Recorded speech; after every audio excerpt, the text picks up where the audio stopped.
Rio, how was your weekend? Merry Christmas to you. Happy holidays, whatever you celebrate over there. Happy holidays and Merry Christmas to you as well. But Rio, what's going on, man? Happy Monday. Yeah, contrary to popular belief, because I do have Hebrewcheetah in my name, I am not Jewish, so I do celebrate Christmas.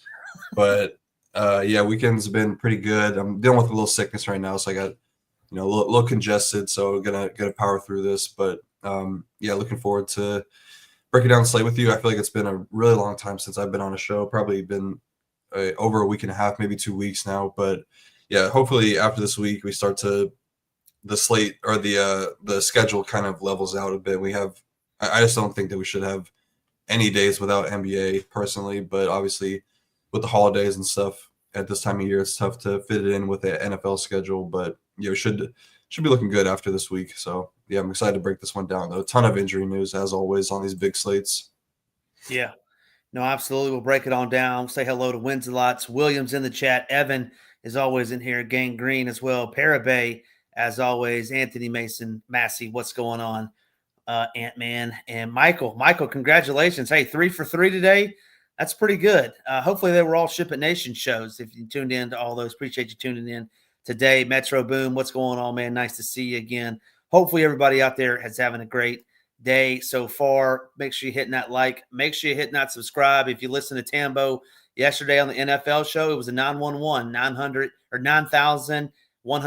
subscribers. We're almost at 10K, pushing forward. And if you're not a member over at the Nation right now, we got 2 promo codes. They said it's going away. Hasn't yet. Black Friday.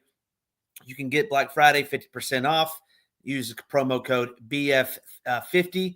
Use that for the rest of the football season. Then this is probably the biggest one I've seen in quite some time, but it's got code PGA100. That'll get you $100 off your annual packages. Plus you get all of football as well through Super Bowl 59. So that one's a much better one. Head on over there, shipitnation.com. Enter those promo codes today. That'll get that out of the way. We're going to jump right into these games. Rio, we're going to use the Stone, our proprietary information that we have over here. First game up. Talk a little bit about the injury news. I know there's no for the Hornets. Drawing a blank. He's from here too. Can't think of his name. Who is it? Brandon Miller. Yeah, there you go. Brandon Miller from Nashville.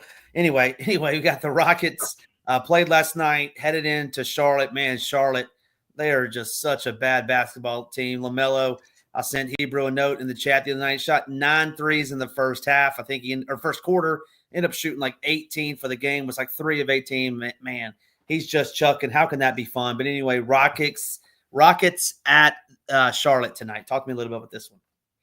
Yeah, apparently LaMelo is the guy everybody talks about when they say the NBA is unwatchable and the ratings are coming down, but I kind of disagree with that. Yeah, as far as this game, though, not a ton of injury news on the Rockets side outside of Tari Eason dealing with the leg injury that's kind of been nagging him for the past couple of years. But other than that, pretty straightforward. The Charlotte stuff obviously going to be without Brandon Miller, but for the most part, I mean, outside of all the guys they've already lost for the season, Grant Williams, etc. But they'll be getting Mark Williams back tonight and LaMelo back, as they were just managed on that back-to-back the other night. So a couple of days off for them. Yeah, this game should play out pretty slow pace. Both these teams kind of towards the bottom of the league in pace. Rockets are kind of middle of the pack, like slightly above average, but Hornets are towards the bottom of the league, which is kind of interesting with a LaMelo-led offense.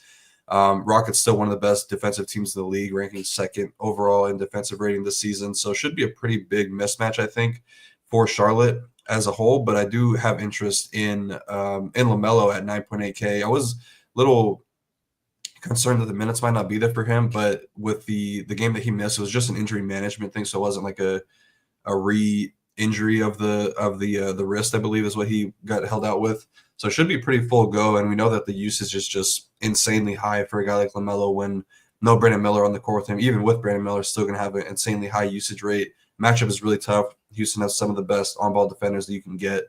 Guys like Dylan Brooks, Amin Thompson, they'll throw at him. But, I mean, he's going to take a ton of shots. Like he said, he took 9 shots in that first quarter, ended with like 18 on the game, did not shoot well, but still got up there to nearly 70 DK points. I mean, that could have easily been a 90-plus DK point game if he, shot right around his season average for three-pointers. So I still think that the matchup sucks, but usage is going to be huge for him.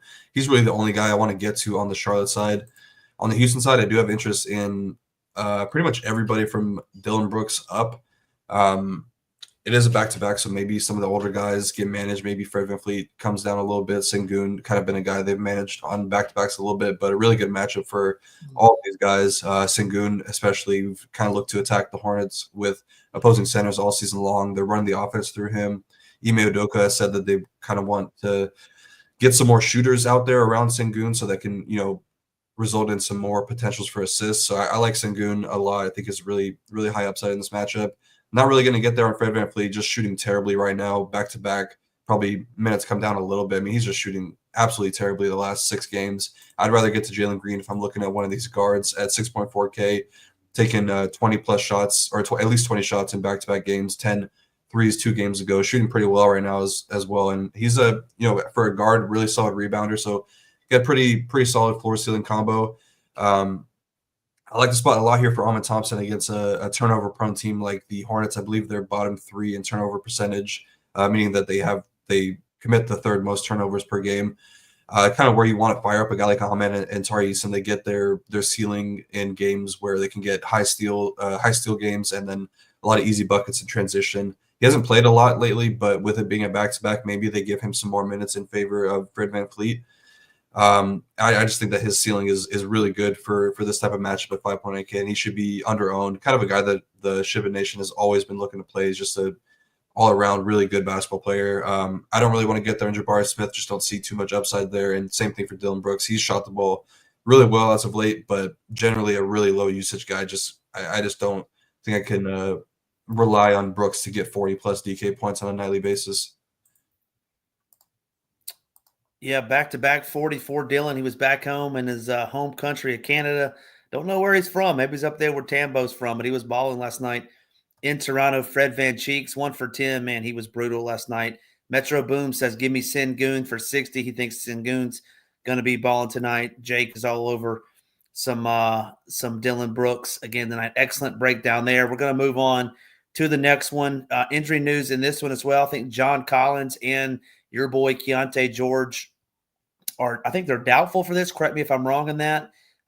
But the Jazz, 2 touchdown underdogs heading into Cleveland, take on this Cavs team. They just don't seem to lose that often. Talk to me a little bit about this game. We have Keontae and John Collins in the solver, or in the stone for that matter.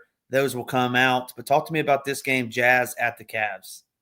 Yeah, you're correct. Both those guys are doubtful. Definitely, I mean, anytime it's doubtful, you can just assume they're going to be out. But even more so, like they called up these G League guys. So really good chance they're pretty much 100% chance that they're missing. So I would expect that. Cleveland very healthy right now, getting Max Strus back as well. I do have Dean Wade listed questionable, Sam Merrill listed questionable, but just kind of back at the end rotation guys. So nothing too game-changing. Yeah, I just see this game being a really big mismatch for the Jazz. Their defense is awful. As we know, they've been, they're dead last in defensive rating right now, allowing a ton of transition points and 3-pointers per game to opposing teams. Cleveland, a top 10 defense, one of the best just all-around teams, but a top offense as well. I'll break down the Utah side really quick because I think that there are a couple interesting pieces.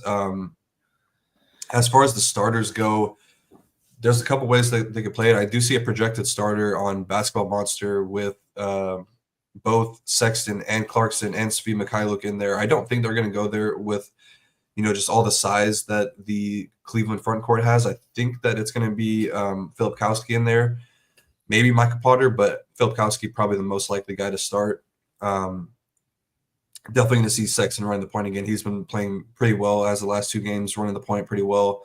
Clarkson should remain off the bench. So I'm going to be a max 2 of Sexton, Clarkson, and Svi. I think you could even be max 1 on this big of a slate. I don't love any of them in particular just because I think that they're going to get blown out in a big way here. So I'm not expecting like 36 from any of these guys, maybe like 32 on the high end for Sexton.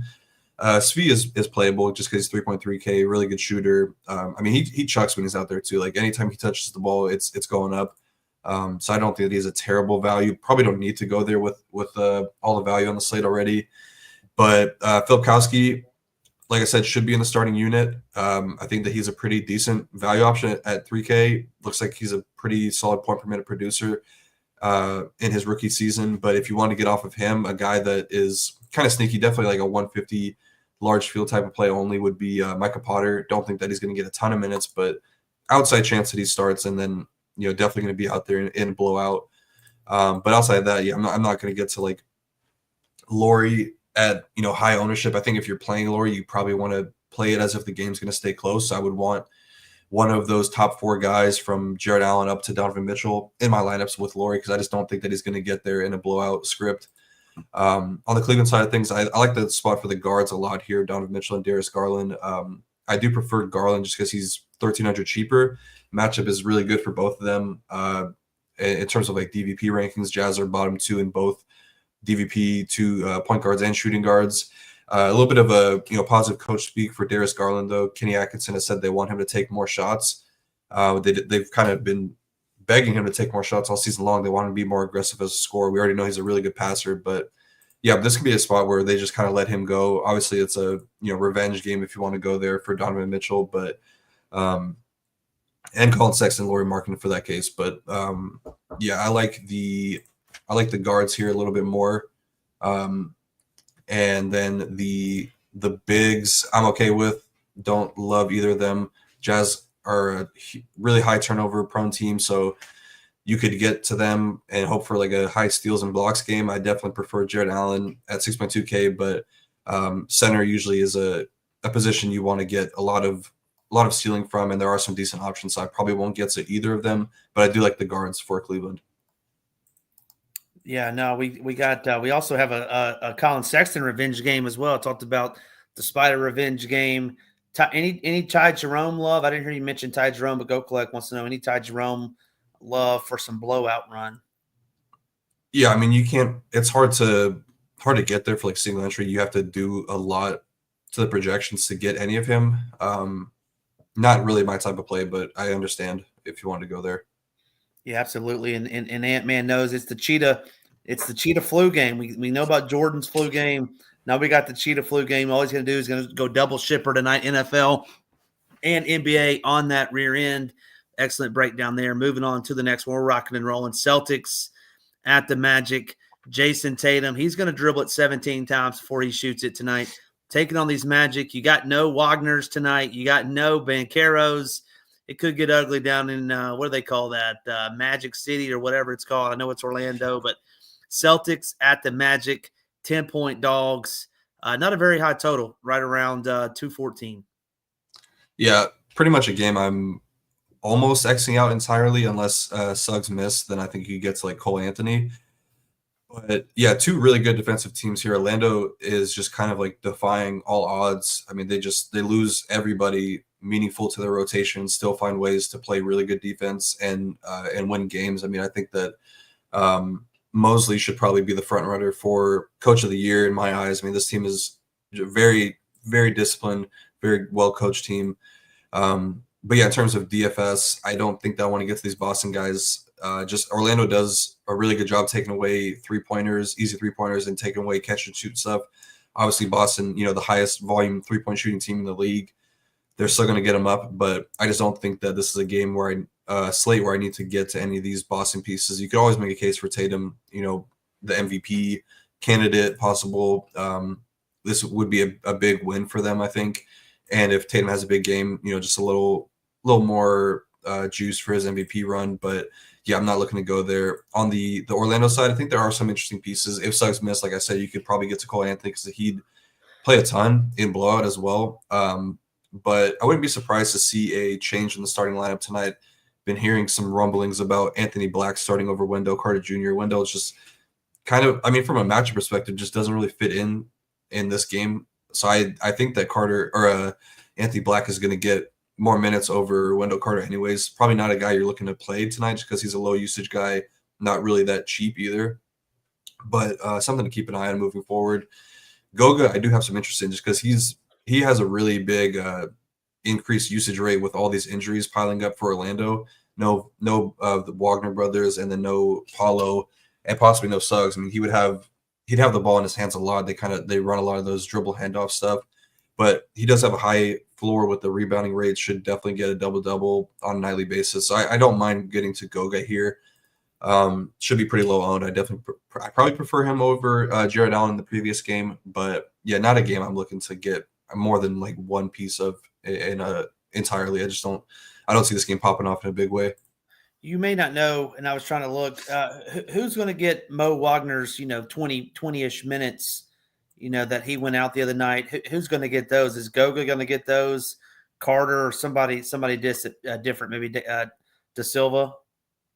I mean, they have a pretty deep bench, so it's like they can run out guys like Jett Howard. They dusted off Corey Joseph last game. Like Jonathan Isaac is probably not going to get those, but maybe a little bit more for Tristan De Silva. I think Anthony Black is probably the guy that would benefit the most. But yeah, they have a pretty deep bench. So get my boy Mac McClung in there. I see he's out tonight. That's going to really hurt their offense. But hey, if he was in there, he'd be rocking and rolling and dunking all over them. Moving on to the next game. We're 3 in. Got 8 more to go. Make sure you're hitting that like. Make sure you're hitting that subscribe button.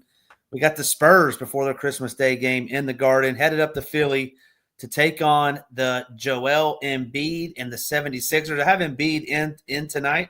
Correct me if I'm wrong on that, but we have Spurs and Wemby. I'm surprised they're not sitting Wemby because if he's going to turn around and play on Christmas morning. But talk to me a little bit about this game. Should be interesting. Spurs at the 76ers. 76ers 5.5 point favorites.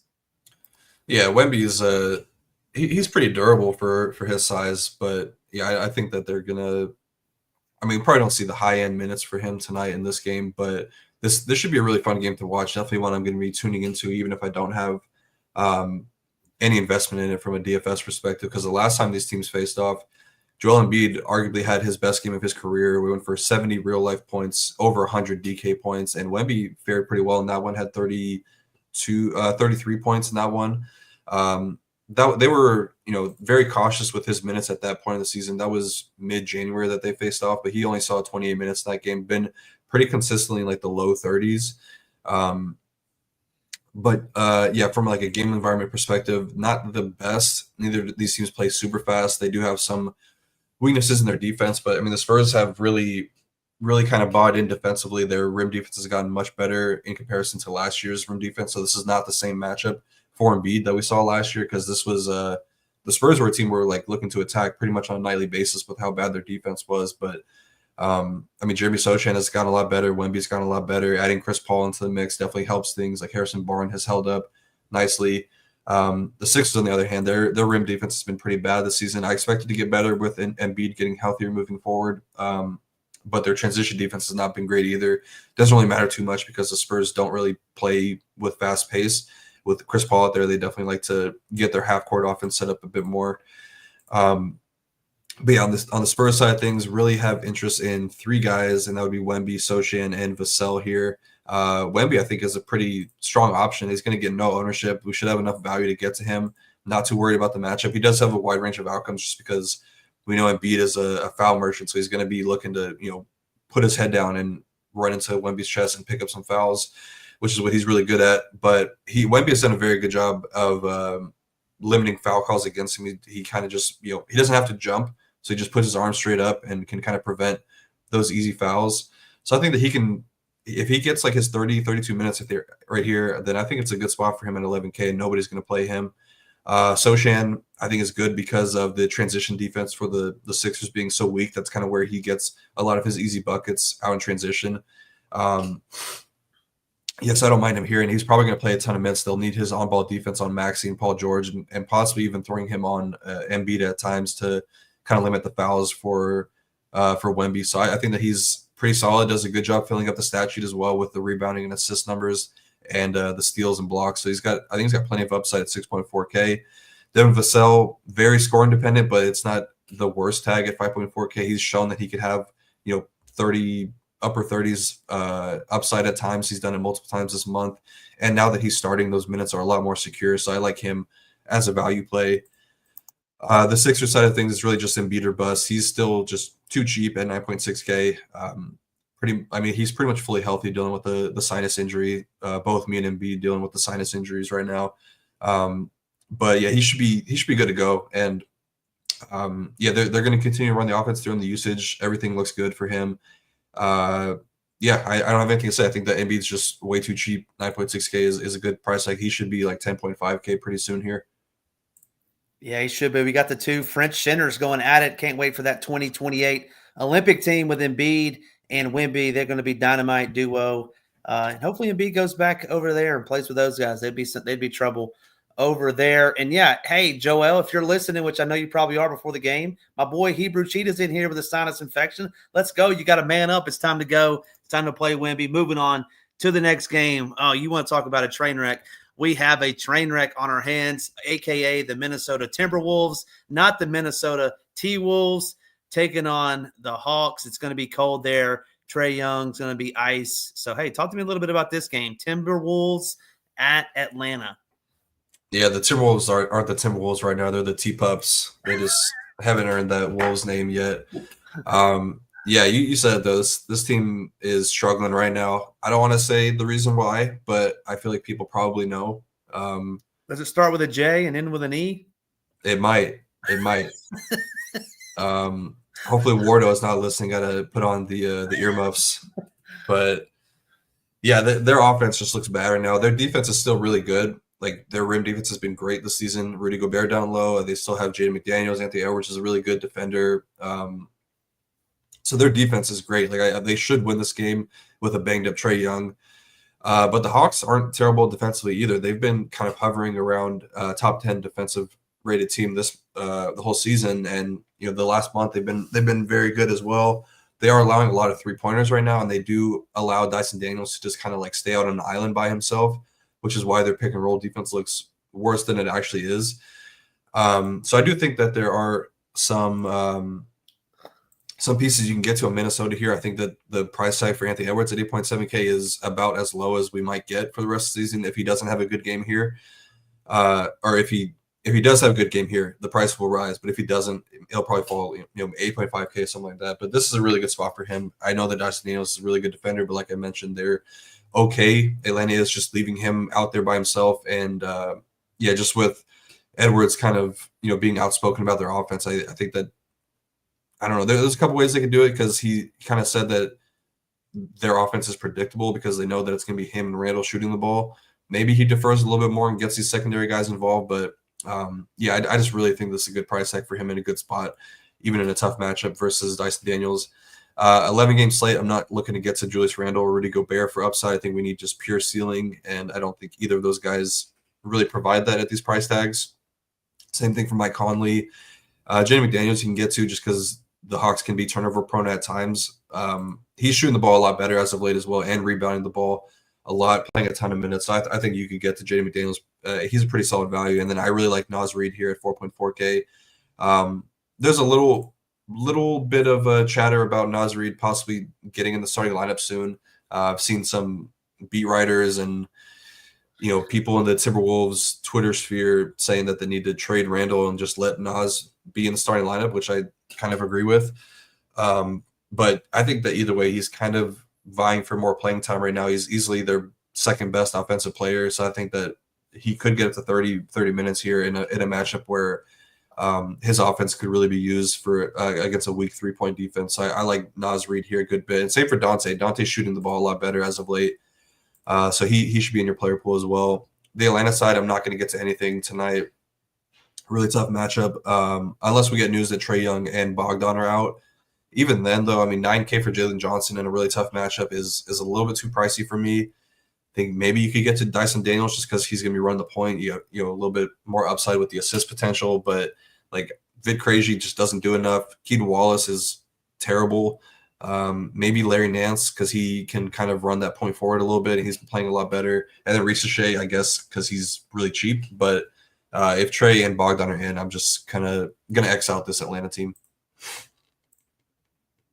Yeah, excellent breakdown there. Yeah, I feel like the Ant-Man just hasn't had the kind of season that we're accustomed to personally, and that's why his price dictates that. Anthony Ant-Man, the other Ant-Man, Anthony Massey, go ahead and hit playback speed, go to 2.0 because you're like 2 games behind us.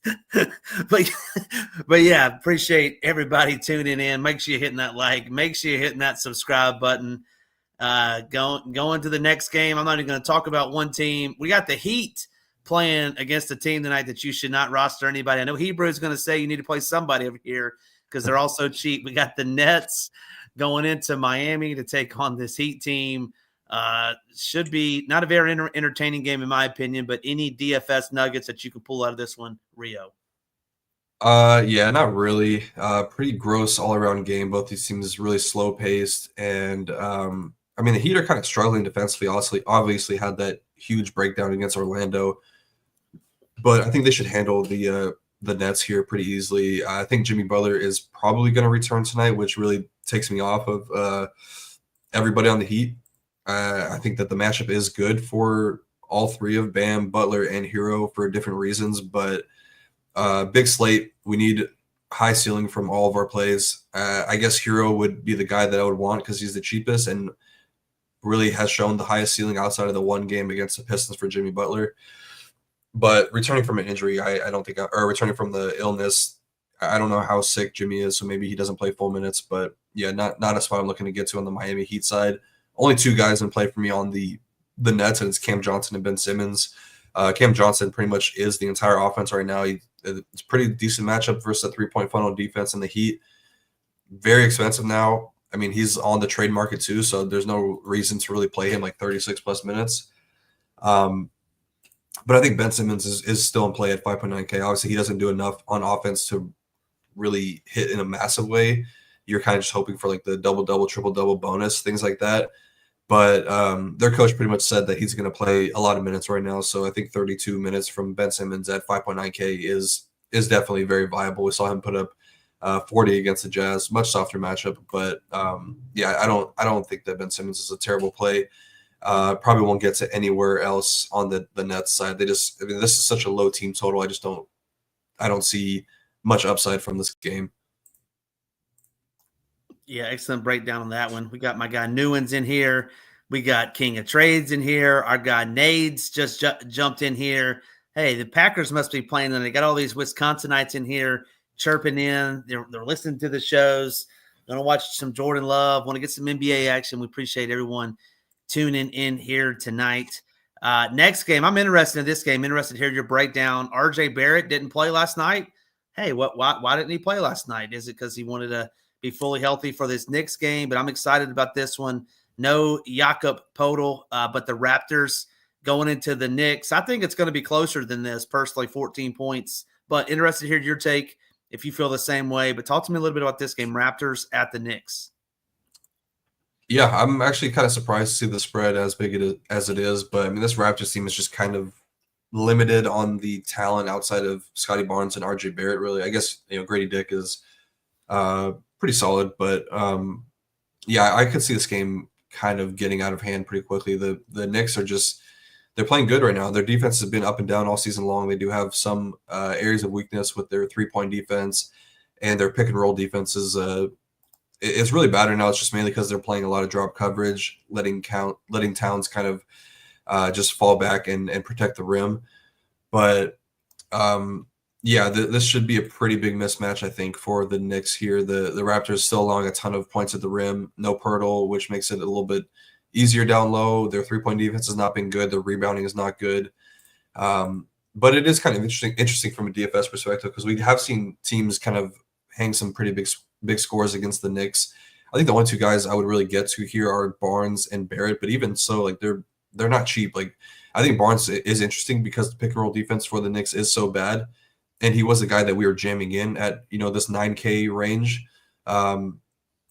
Yeah, I mean he's getting closer to full too after he injured his ankle against the same Knicks team 2 weeks ago, but played 36 and 39 minutes in his last two games. Didn't really do much, but the minutes are really good, and the usage and touch time, all that stuff is very strong for him. So I think that he's still a fine play at 9.1K with the point guard small forward eligibility, which is nice. Same thing for RJ Barrett. A little bit less interested in him just coming off the illness tag.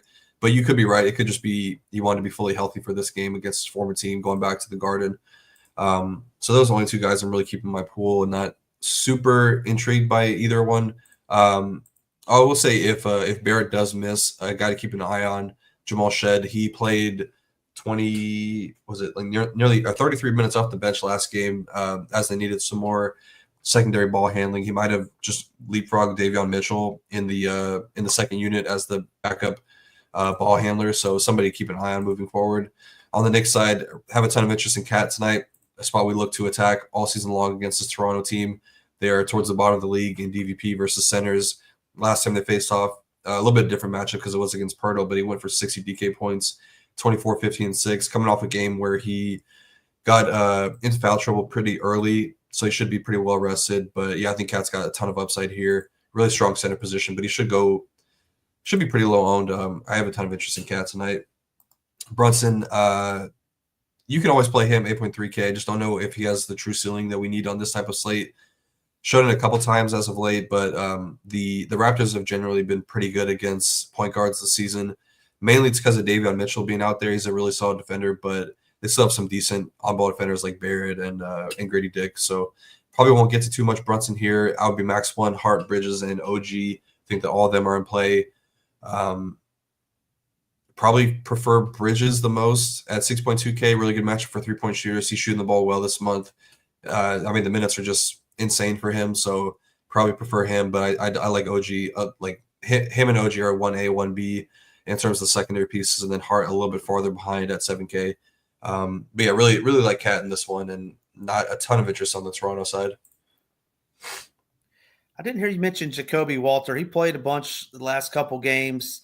Was that because of Barrett's absence? Or I know Shed didn't play last night either, but any interest in him at 4,300 or not really, because those guys should be back tonight? Who is it? Walter for the Raptors. Oh, yeah, I think you need Barrett to be out for me to get to him. Yeah, I don't think that there's really a ton of minutes upside for him. He's shooting the ball really well right now. He's probably their best shooter. But yeah, I think I would need Barrett to be out to get to him. Great deal. Talking about being out, that takes us to our next game. Well, I'll let you talk about who all is out for Milwaukee, but we have the Bucks still with almost 113-point implied total on for tonight's game, taking on the Bulls. Right, anytime you play the Bulls, they're going to be up and down. They don't play much defense, but Bucks minus their big guns taking on the Bulls, who look to be pretty healthy for the most part. But talk to me a little bit about this game. Bucks at the Bulls. I think it's the highest total on the slate, or maybe the second highest, but talk to me a little bit about this one. Yeah, a game you're definitely going to want to have pieces from, for sure on the Milwaukee side. I think that Bobby Portis is, I would say like nearly a lock. I'm considering just playing him in all 150 lineups tonight. I just don't see a situation where he is starting and fails. There was that one random game earlier this season where he didn't start for Giannis and it didn't really play a ton of minutes and kind of failed in a pretty big way. But every game that he started this season, he's just been great. And you can even date it back to last season. Anytime that Giannis misses, you fire at Bobby Portis if he's starting. So yeah, I think he's the best play in the entire slate. Not going to run that or get that past anybody. He's going to be 80+% owned. So it's a little bit of an edge just locking him, but not really. And then yeah, Middleton played really well last game. Best he's looked all season long. A little bit of coach speak about Doc saying he might be ready for some more minutes. They said it was hard to limit him at 24, probably because of how well he's playing. But he's going to, as we get further into the season, maybe we start to get the 26, 27 from him. Just a really solid per minute guy with Giannis off the court, and add Dame into that mix. He should be a really solid play against this weak defense. Burke Lopez, I'm more willing to get away from if he does get a lot of ownership, just because you just don't really see the same uptick in usage and per minute stuff with Giannis off the court. He's more just like a matchup dependent guy. I guess this is a good matchup against Chicago, but really not, because he doesn't score around the basket. He's going to be hanging around the 3-point line, just launching threes the whole game, and he doesn't really do enough from like a rebounding perspective to pay off in a big way. He's cheap, so he can definitely get there, but you're kind of relying on like a high blocks game, and then needs to be efficient shooting the ball because he's not going to score around the rim. So I'd be okay getting away from Brook Lopez if he is getting a lot of ownership. If he's not, then that's a different story. I think that you just kind of play into whatever side of the ownership he's getting. And then Ryan Rollins, probably the best value on the slate, going to get the starting nod again here at 3.5K. I don't know if he's going to see 31 minutes again. I was watching that game where he started. I got him onto some of my lineups, and they had it looked like the plan was to sub him out at like the 4-minute mark for DeLon Wright, but there was a really long whistle. We didn't get any breaks in the action for like the last 4 minutes of the game, so he played the entire first quarter. Just something to keep an eye on, because I think that 31 minutes might be a little too high. It's probably closer to like 28, 26, something like that. Still should be really solid though. He's definitely earned a bigger role in the offense moving forward, I think, and should have a pretty big role here against a team that we love to attack with guards. So I think that he's a very strong play. And then like the secondary pieces, AJ Green, Gary Trent Jr., probably not Taurean Prince. I wouldn't play, but I think that you could play both AJ Green and Gary Trent. Probably be max one of those two guys. On the Bulls side of the thing, both side of this game, a lot tougher to get to because they do play a pretty deep rotation. But as you said, they're getting healthier. It looks like Giddey is going to be back tonight. Lonzo should be playing tonight as well. So kind of tougher to get to. The guys I would have the most interest in would be LaVine and Kobe White. But LaVine at 7.3K, I mean, the price needs to come down because he just hasn't really earned this price tag all season long. He's had maybe 2 or 3 games the entire season where he's paid off in a big way. But otherwise, he's just in that like upper 30 to low 40 range, and that's just not going to do it on this big of a slate. I would much rather get to Kobe White at 6.1K. Looks like he's going to be pretty low owned, and the range of outcomes is really wide for him. He's not shooting the ball well right now.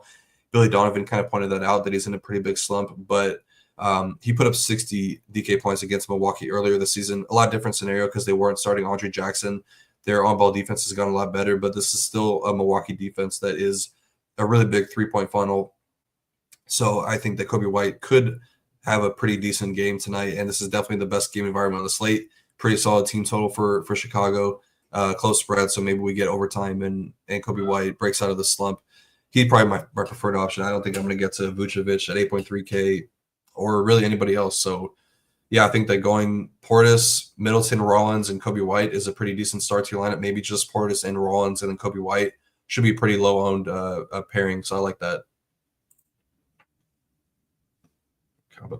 Excellent breakdown there on both sides. Bobby Portis is going to be very popular, as you alluded to. Robert wants to know, is it more stars and scrubs or balance build tonight, in your opinion?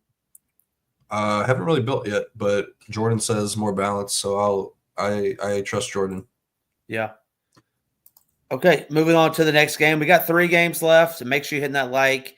Make sure you're hitting that subscribe button. Helps us out a ton over here. We got the Clippers headed in to Memphis to take on the Grizzlies. I saw where Desmond Bane missed shoot-around this morning due to an illness, so I want to check on that. But Grizzlies obviously playing good basketball. Clippers not too terrible, but any love for this Clippers at Memphis game? Got a 229-point total. Talk to me a little bit about this one. Yeah, pretty big injury news on both sides.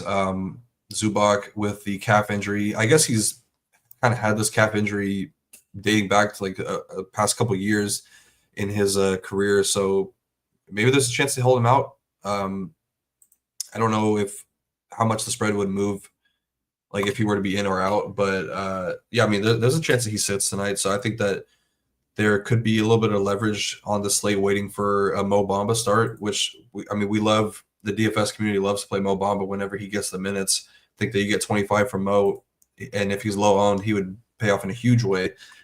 Would also add some more rebounding upside for a guy like James Harden and some of these secondary pieces like Norm Powell and Chris Dunn. But on the Grizzlies side of things, they are dealing with injuries, which has kind of always been the theme for the Memphis Grizzlies for the past couple of years. Ja's going to be returning. Jaren Jackson should be good to go, but Desmond Bane, like you said, the illness tag did miss shoot around, so I'm kind of expecting him to miss here. They already are going to be without Marcus Smart, all the guys that are missing too, with like Vince Williams and then Jay Huff out as well. So slightly tighter rotation compared to what we're seeing earlier from the Grizzlies, where they're playing like 12 guys on a nightly basis. Could be closer to 10 here. But the Bane news definitely, it's kind of big because he's he's a guy that is very involved in the offense. So you're going to have to replace that shooting with somebody. I think that Luke Kennard would probably be the guy sliding into the starting lineup at 3.5K. Jalen Wells would probably take on a little bit of a bigger role. But the guys up top like John Morant and Jaren Jackson just see a massive increase in per minute fantasy point per minute production. Ja's at 1.54 fantasy points per minute. Probably not going to be playing a ton of minutes here, but we've seen him get it done in a big way, like big ways this season in 30 minutes. And I think this is a game that they would definitely want against the Clippers, and a Western Conference opponent. So maybe he gets to 31, 32 minutes. I think that he could pay off in a really big way if he's given that green light to play 32 minutes, which we've kind of seen from him multiple times this month. But maybe they're a little bit cautious with the injury stuff that he's dealing with this season. Jaren Jackson, 1.4 fantasy points per minute.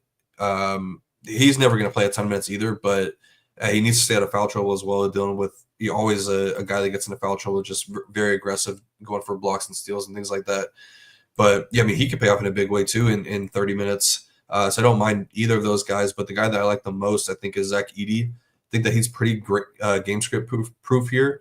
If Zubac is in, they're going to need him for a size and defense against him. And if Mo Bamba's starting, then that's just a much easier matchup for him. So I think Edey is a very, very high upside option at the center option, 4.8K. Same with Santi Aldama. I mean, he just always gets there, it seems like. He's just a fantasy point per minute stud, it seems like. And anytime somebody misses, he always benefits in a big way. Something that you could definitely keep in your player pool. Probably starting to level out a little bit at 5.3K. But yeah, definitely something to keep an eye on and build into if you have a lean that Bane is going to sit, which I think he is. I think that Kennard would be a pretty sneaky value option.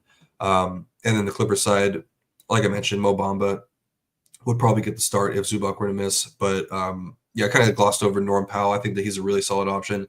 The Grizzlies' defense is very solid, and the way they play defense, they run up a lot of double teams and blitzes at lead guards, which kind of makes me think that James Harden's scoring upside may not be there tonight. But if Zubac misses, very good chance that he could get a triple-double because he will have an increased rebounding rate. The assist numbers are already really good for him.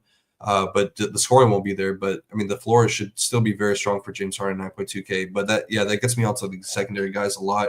Chris Dunn and Norm Powell in particular. But Norm has just been shooting great this season. The Grizzlies are a huge catch-and-shoot funnel. Should be left open a good bit here for the reason I mentioned about the double teams the Grizzlies will throw at Harden.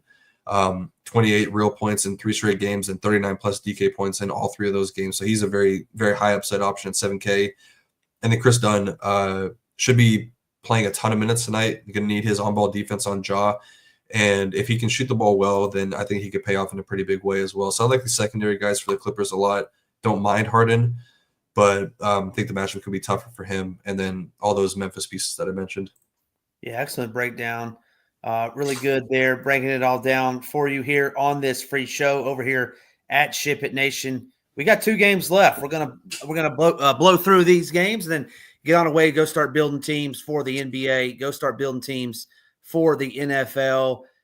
We got the next one. Not a very good real life game, but there might be a piece or two if you think the Thunder are going to blow this team out. But you got the Wizards heading into OKC, 18-point dogs.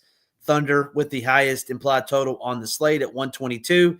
We often talk about this in the NFL, right? If they blow this team out, you get scared of the blowout run. Well, maybe they have to get there by someone has to get there by blowing these guys out. But any interest for anybody on this Wizards squad that might be coming in cheap, or anybody on this Thunder team that you like tonight?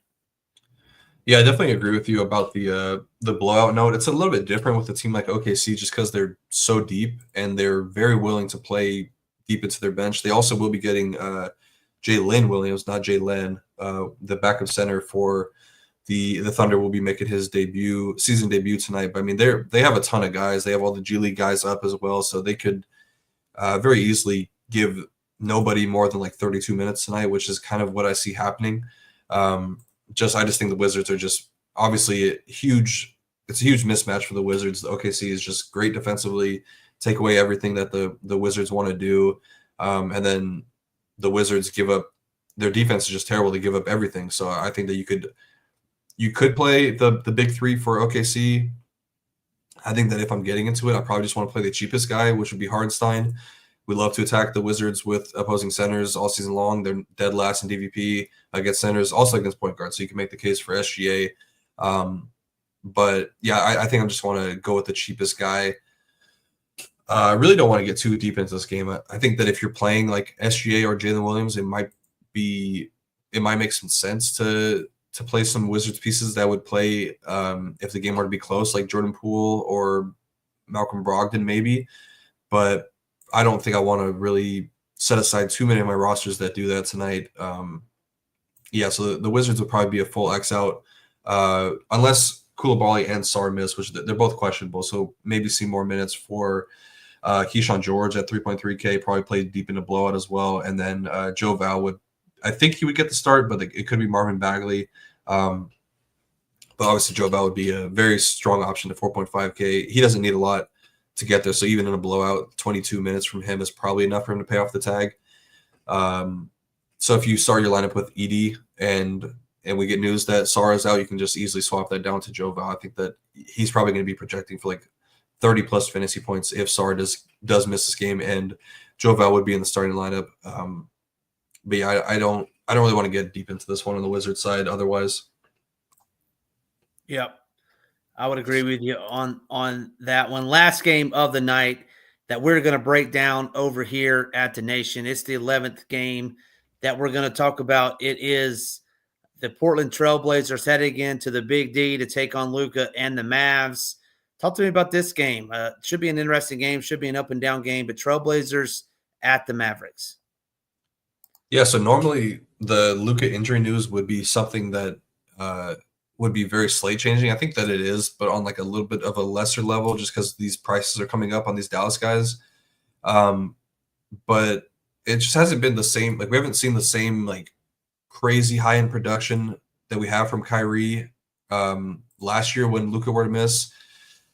So I don't know. I kind of prefer Luka to be in tonight if I wanted to get to Kyrie because the matchup would be very tough. Toumani Camara is going to be guarding whichever one of Luka or Kyrie is going to be running the point. So if it's Luka, I'm not playing him coming off an injury 11.5K in a tough matchup. But if he's in, then Kyrie would be interesting at 8.5K because the Blazers give up a ton of fantasy points to opposing shooting guards, one of the worst teams in that category.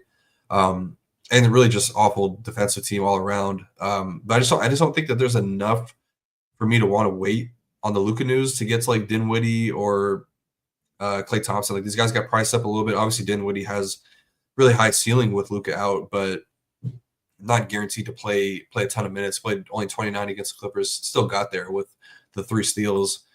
I don't know, maybe I changed my tune a little bit. I do think Dinwiddie would be a pretty solid play if Luka were to be out. I just don't know if I want to wait around for that news. I like the bigs for Dallas here. Blazers have been getting beat up inside. They're giving up a ton of reboundings to opposing centers, so it could be a good spot for either Derek Lively or Daniel Gafford.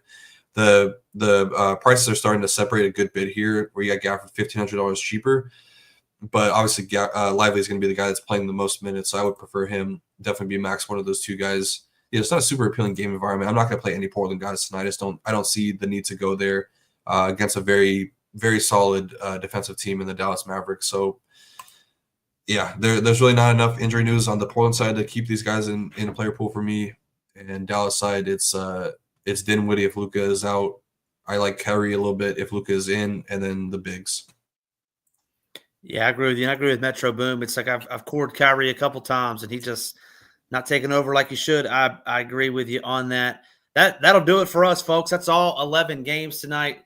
Hebrew did a phenomenal job. Break it down. Make sure you head on over to SHIPIT Nation to check out his slate plan, which is the cream of the crop. And if you aren't a member over at the Nation, you can get everything.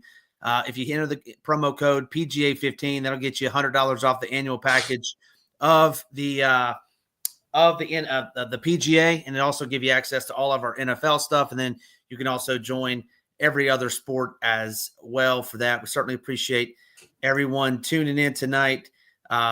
Hit that like, hit that subscribe. I'll be back on Friday. I know Hebrew will be back with Title and BJ throughout the course of the week. We will have a Christmas Day slate video with Title and Hebrew. That'll be out Tuesday night. So you'll have it for Wednesday morning for all those games. Is that right, Rio? We're still discussing behind the scenes how we want to do it, but we might do a live show tomorrow morning. Morning my time. It'd probably be around 1 Eastern, I believe, is what we're planning to do. I'm going to talk to Title, so we'll definitely get that news out. But there will be some sort of video content for the Christmas Day slate, and obviously I'll have the slate plan, all that stuff up. Got to see if there's a showdown contest for that late game, but definitely expect the usual stuff, content for the NBA slate, and then we'll have a video out for you guys. Yeah, we'll have it all here. Appreciate you tuning in. Hit that like, hit that subscribe. For Rio, I'm Ham. Merry Christmas. Happy holidays. Let's ship it.